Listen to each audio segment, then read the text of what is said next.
Hey there, Paul Wagler here for Rise Now and the 2-minute wake-up call. Well, do you ever have trouble getting started? That is, taking the first step to move in the direction that you want to go with your life? Well, recently, Angie and I were on a Zoom call with Anchor Ministerial, the group that we're a part of, and our president, Pastor Ken Miles, was sharing a challenging message with us about just getting started. He said the journey around the world begins with one step, the first step.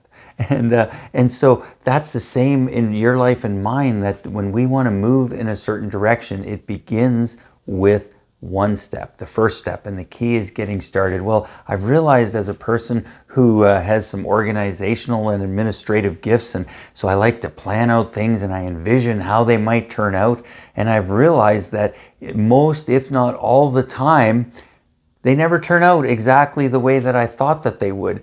And so it got me thinking about planning and how much trust I put in that. And is that always been helpful? Well, there's these two quotes that I've come across that sort of seem to be polar opposites, and I think we need to kind of hold them both in the proper tension. The first one is this, and I'm not sure who it originates from.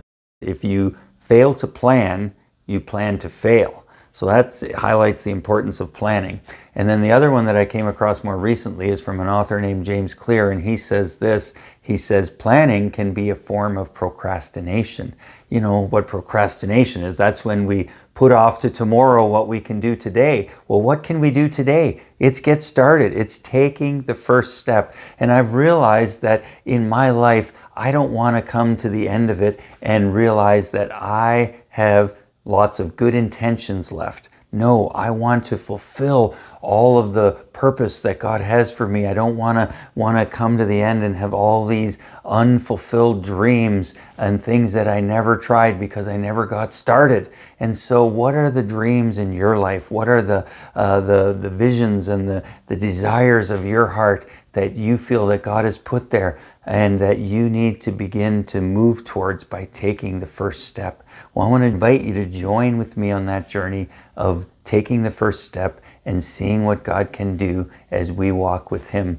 I wanted to mention Proverbs 16, verse 9. It says this, "We make our plans, but the Lord determines our steps." So it's up to us to just take the first step. And as we partner with God, it will be amazing to see what He can do in and through each and every one of us. Well, a few things for you to think about. And until we meet again, stay awake and stay alert.